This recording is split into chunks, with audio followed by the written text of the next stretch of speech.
guys, and welcome to another video. Okay, so in this video I wanted to cover the basic steps of how to get into the industry. This is the question that I get asked the most, and I just wanted to jump right in. How do you get into yachting?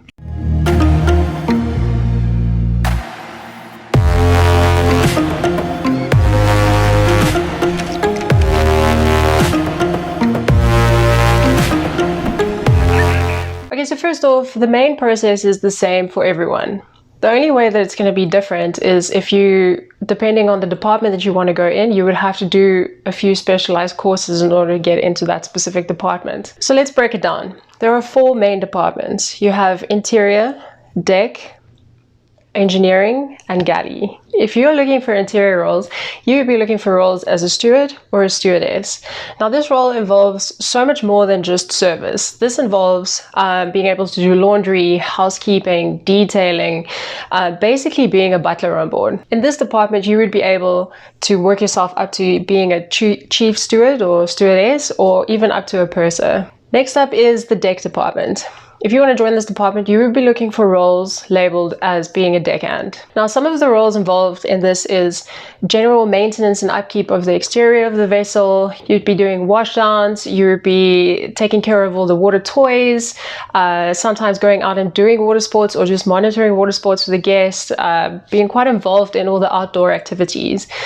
This is the department you want to be in if you want to work your way up to being a yacht captain one day. Next up is engineering. Now, engineering involves a few different areas. You can either go mechanical or electrical, etc. And there's a few various different lines of study that you would have to do in order to get into that role. So on the bigger vessels, you would have engineers for the various departments. You would have the mechanical engineers, the ETOs, but on the smaller vessels, this is a bit more of an all-rounded role. So you would have to be able to work with all the electronics as well as the mechanical side of things.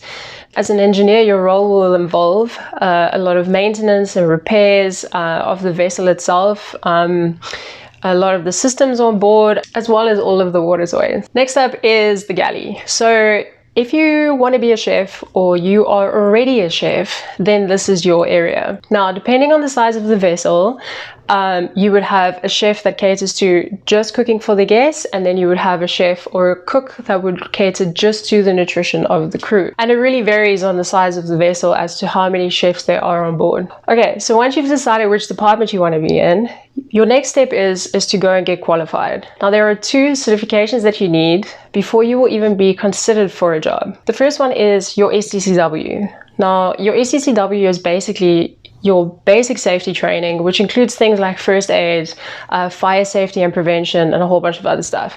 The next one is your MCA ENG1. Now, an ENG1 is essentially a medical certificate that just proves that you are fit for a life at sea. Now, there are equivalents that are accepted throughout the industry, and you would just have to go onto MCA's website to see if the one that you've got will be approved. But for me personally, as a safer bet, just getting the ENG1 just makes life so much easier. Okay, then your next step is you want to do whatever courses is required for your specific department. Next up, you need to craft your CV according to industry standards. Now, if you have no idea what this looks like, don't worry. I've given you a link in the description of this video. You can just access my template down below. Once all of that is done, you want to go and base yourself in one of the yachting hotspots to go and start looking for work. This step is quite crucial, because yachting is not like cruise ships where you get hired through an agency and they fly you out from your home country. It doesn't work that way. There's absolutely no reason for them to fly you from your home country, especially if you're new in the industry, when they already have so many people right there on their doorstep looking for work and who are available. This is your best possible chance to be able to land your first job. Think of it this way. Imagine you have been put in charge of getting a florist for some event and you're currently based in France. Would you fly someone out just from the US or from the Philippines just for that event? Probably not, because it's not only flights to consider and visas, but there's also accommodation involved. There's a lot of travel. So think about it that way. Like, no yacht is going to hire someone, fly them in from their home country when they don't have any experience yet. Once you've chosen the location that you want to go online and find yacht crew placement agencies within that area where you are going to be based, and go and sign up on their websites. Do this even before you leave your home country, because it'll save you a lot of time. so that once you arrive that side, you can start making appointments to go and meet the agents. And another thing to note is once you're on the other side, and you're there and you're looking for work, going out and networking with crew and building a good reputation for yourself is not just going to help you to get your first job, but it'll help throughout the rest of your yachting career for every time that you're looking for a job after that. And that's all it takes. The hardest part is getting that first job.